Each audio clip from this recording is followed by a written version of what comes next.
Welcome back to Change Ed. Changed. Your absolutely, positively, without any questions, favorite podcast by educators for educators. We are here at PET&C, specifically at the STEM Summit. You can hear lots of fun background noise because it is bumping in here. There's a lot going on and a lot happening. We have a special guest with us here. As we always do, we always have special guests. Every guest is special, but this guest is the specialist because I think we found a replacement for Tony. My name is Andrew Kuhn. I am an education consultant for Montgomery County Intermediate Unit, and here with me always, Patrice Semachek, an educational consultant from the Montgomery County Intermediate Unit. why don't you toss it to Tony? Oh, and Tony. Yep, Tony Marabito, Marvin Lehigh Intermediate Unit. I'm so used to you telling me that I'm not allowed to do things. So. Oh my gosh. I'd like to that share is- quickly that my mom texted me the other day and just made sure I was okay because of the bullying that occurs. Just thanks, Mom. Love you. Mental health, it I matters. stuck up for myself in between sessions today. Thanks. Now, is that bullying that happens at your IU? What are you talking about? No, you. Oh, But me. trying to get I'm me the fired bully. off the podcast. Every time. Is this an every time. intervention? Listen, if I'm a good replacement, I'm a good replacement. I don't know what to tell you. And you're also going to have really thick skin because he likes to give it really. You know what? I do. It Every takes a lot episode. to offend me. You can Oh, try. It's okay. not going to work. Oh, It doesn't That take is much a to great offend Challenge Andrew. segue. accepted. One of my favorite people, Katie Kelly. Welcome. We're glad to have you. Thank you. Happy to be here. Katie, if you don't mind taking a moment and just introduce yourself. I know you're from the Schuylkill Intermediate Unit, Correct. 29. 29, the last. Save the best for last. And what is your job that you do there, your title? Because we know education, all educators have multiple jobs, but what is it that you do at the Schuylkill Intermediate Unit number 29? Sure. So I am my fancy title is the supervisor of STEM, which is Another Another supervisor. Yeah. we are getting gypped with no supervisor. Maybe it really Yeah. is my replacement. Yeah. I know. Hot It sounds time. even fancier. Yeah.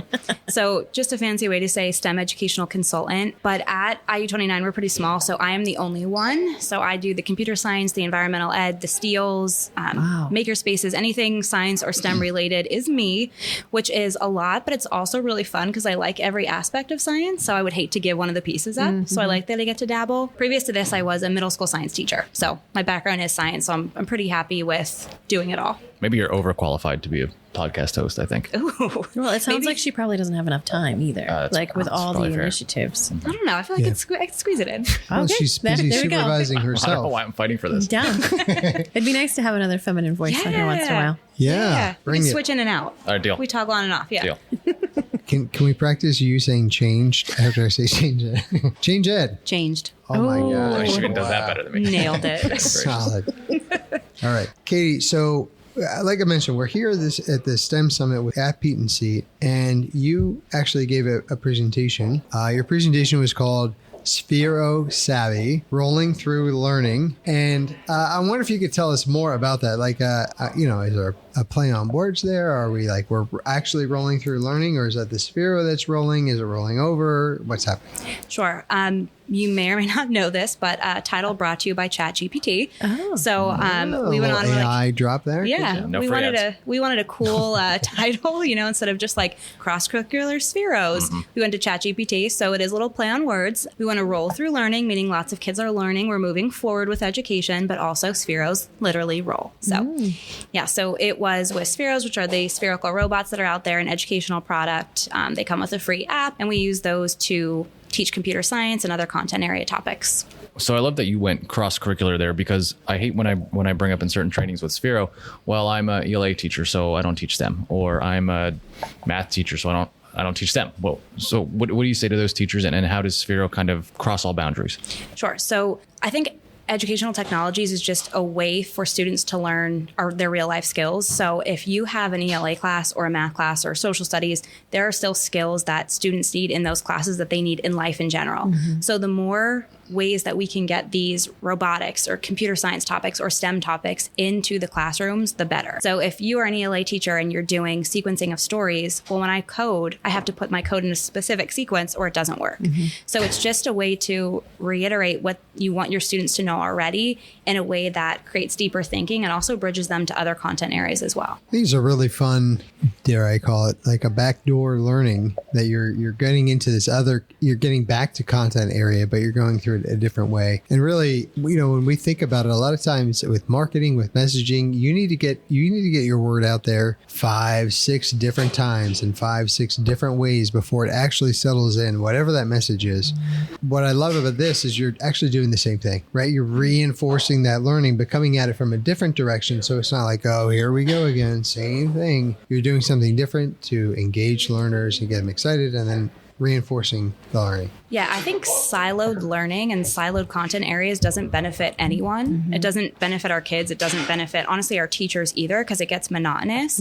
So by increasing what we're doing in all the subject areas, having them all work together, it just reinforces the learning, but it also makes it new. It makes it exciting. It allows kids to see those real life connections, which is where that authentic learning comes from. I know that you're super passionate about inclusivity and making sure that every kid is involved in what they're doing. And I kind of love Sphero or EdTech tools just because I think it levels the playing field. Students that aren't great at math or aren't great at reading can still have fun and participate in these kinds of things. So what really sticks out to you with Sphero and then your presentation or any other tool that you might be using? So I have a lot of TAC support, which is like a special ed consultant that works with me a lot. And we always talk about that if you give EdTech products out to kids and you walk into the classroom not knowing anything about the students, you cannot tell the difference in students. You don't know who's a high academic learner. You don't know who a low academic learner. It really levels the playing field because it's a different type of learning activity. And it's something that kids have access to. In our world today, whether you like it or not, every single kid uses technology and they understand it more deeply than I do. I learn from kids all the time. They know way more than me. But by bringing them something that they feel more comfortable with, they're able to learn more and also be proud of what they're doing. So one of my favorite things is seeing kids be confident and proud of what they can do and what they can show you. But it just levels the playing field. And also why I like it cross-curricularly as well is because if ELA, social studies, science, math, if they're all doing it, it's just more access for kids. So we're making sure we're getting every single kid involved instead of maybe just the kids that happen to take the STEM elective. As a side note, Tony jumped in before me, but I wanted to say you're saying really great things for the interview. We're very pleased, taking great notes here. And that when you were talking about breaking down silos, that's one thing that Tony actually went on air saying that we need to build more silos. He wanted more separation. And I appreciate your integrated mindset. Thank you. I think it's glaringly obvious. I need to step in. Wow. My mom's gonna text me again. Make I was sure I'm all right. about to say, get ready for a phone call from your mom because now you're getting it from two sides. I like Tony too. I owe him a lot. He teaches me a lot. I'm sorry. It's all good. And I think I'll take a quick moment to say that there is no loss of love here, that this is just, we're having fun and bantering, but we all really enjoy working together. And I think that's evident in the way that we can interact and tell Tony how important he is. Thank you. I can take that part out so he still sounds like a jerk. Yeah, if you please do. want. Okay. That'd be great. And there it is. So during your Sphero Savvy rolling through learning, how did you kind of break these barriers of cross content and use math and ELA and all these subjects in your presentation? Yeah, so we always start with a why. So we try and start them right off with their why. I think that's why teachers do it, is because they have a why in mind, whatever it might be. And usually when you get people in the room for a STEM presentation, they already have a why. So I just like to add to that and confirm your reasoning is great. So we always start with the benefits of computer science and the benefits of STEM in every single area. But then what we did was we wanted to make it easy for the teachers. So we set up 4 different hands-on stations. So we had the teachers up and moving. I really like to model the PD that I do. So if I'm telling teachers to allow their students to work and explore, I try and let the teachers work and explore. So we set up 4 stations, 1 for social studies, 1 for ELA, 1 for math, 1 for science. And we had a pretty basic activity. So our presentation was specifically for people who are just being introduced into Spheros. So 4 basic activities where they can see that the Sphero itself and computer science had a purpose in their content area. So for social studies, they did geography challenge cards, and we printed out pictures of each of the continents, and they had to answer a question. So it was a direct review of the geography that they might have been learning, but they had to code the Sphero to get to that place. ELA was storytelling. So if I were to do it as a teacher, I would want my students to write their own story, but we did the 3 Little Pigs, basic story that everybody knows, and they had to code their Sphero. So they had to think it through, critically think, read the story, and then code their Sphero in sequence to travel to the different story elements. And just an add-on, if they wanted to add a color or have Sphero say something, defend why that fits in that part of the story. Nice. For science, it was a kind of like a science math activity. It was linear relationships, time, speed, and distance.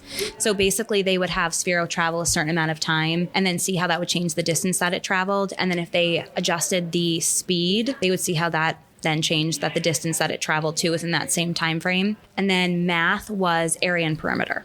So they had to do a shape, area, and perimeter. And Sphero has sensor data. So the students can measure on the ground at what they travel, or they can use the sensor data, which is pulled up in kind of like a piece of graph paper, and use it to measure how far it travels and to calculate the area or perimeter with that. So just simple ways the teachers can see like, hey, I'm not asking you to not do your content. I'm just asking you to integrate this into your content. Yeah, very cool. If I've never used a Sphero before, how do I start? How do I get my kids involved? Does your IU have a lending library, anything like that I can get teachers, get the tools in front of the teachers? Where would I start? Sure. So first of all, if you are able to get your hands on Spheros, they do cost money. I run summer camps and I always have kids be like, I want these. And a Sphero Mini is pretty cheap on Amazon. You can buy one for not too much of a price, and it comes with the free app. So that's a simple way to get started. At IU29, we unfortunately don't have a lending library, but we do have a makerspace that you can rent out time to come to it or rent out it to come to you. And it comes with me, and I always feel like it's a plug. Nice. I do not get paid especially for it, but your rental fee does include me and activities with me. So I love to do that for teachers, and I love to kind of like, model, but also be like, hey, take a seat. Like, I got this. Like, take a break, like watch and learn, participate with the kids. But we do offer that service. They can come to us at the makerspace or go out to them, but you can purchase them online as well. I know like SR Eanes funds, I don't think they're around anymore, but you could use those to get them, but they are out there. Katie, with your unique lens and view of education, what are some of the things that really stick out to you? I know you mentioned quality. I know you'd mentioned opportunities for all learners, but what else kind of sticks out to you to say, boy, we really have seen a lot of improvement or change in that in education? Took me a second there. The name of the podcast.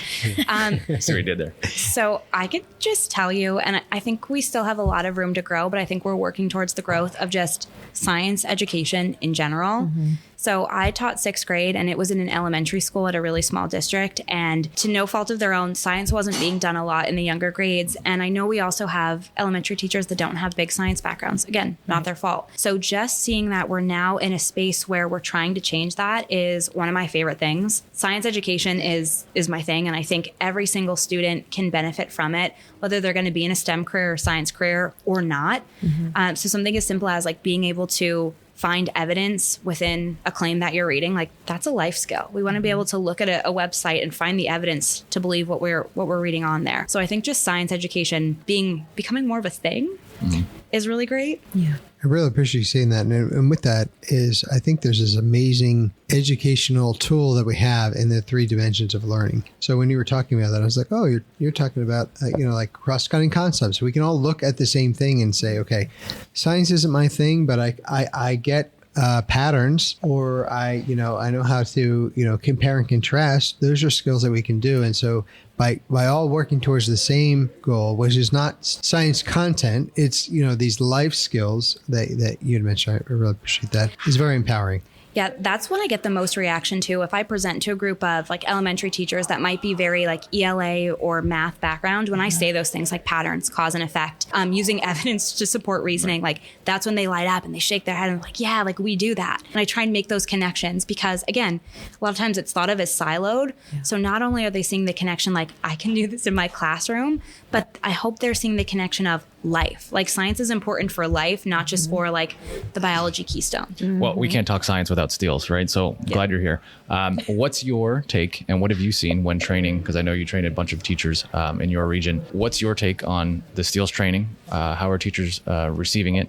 And are you seeing more and more excitement? First, I don't know if I said this, I was in the classroom about 2 years ago. So I'm not too far out. And I like to push that out to teachers because, change is never easy. Yeah. But I like to say like, hey, I did this 2 years ago. And like, I love these steels. I think the steels have a great purpose. And I like to open up with that. Not saying it's going to be easy, but saying it is going to be beneficial. So every time I do steels at the IU, I've been seeing we're getting more and more people. We just ran a session for administrators and teacher leaders about 2 weeks ago.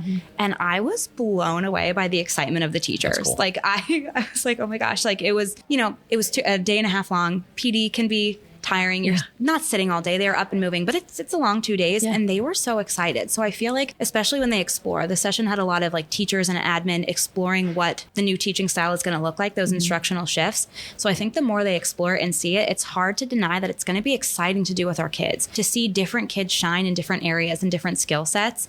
Like once they see it and access it, like they're so excited to turn around and take it back. So I think just getting past that little hump of like, oh no, like change, Something new. it's going to be, yeah. And I get it. I'm totally on board with that. But once they are opened up to it, they're so receptive and they're so interested. And I have always people saying like, can you come back to the school and do it for these teachers? Or like, I want to come back and do another session, or can you do it for elementary teachers? And I think that's the best. Like the more people that hear it, the more excited they are and the more kids that benefit. Katie, as the final part of your interview, I'm going to give you the most rarest of opportunities, which is I'm going to give you the actual final word. What are your final I don't thoughts? believe it. Stop. I don't believe it. Wrap it I all up. have my never in the 7 million episodes we've recorded this week heard Andrew say they're going to actually let someone else have the final word. I think this I'm is getting huge. the job. Can I go call my mom real quick? But then I listen to the podcast and you cut out my final word and then I'm going to be upset. No, we won't cut it out. But he'll end up saying Andrew will. something at the end. Just a minute of silence. That'll be the final word. She said nothing for it. All right, is it my time? Yeah. Okay, can I make it like a two-parter? Oh, Yeah. please. Okay. Make me look even worse. Sure. He's Well, never they go given together. Tony the opportunity, Never. so I It's don't okay. feel like it's a very fair interview without Tony having one. But it's That's okay. fine. America, if you want me to be the podcast host, let us know. South Dakota's strong Tony fans. Hashtag Tony's out. Oh, yeah.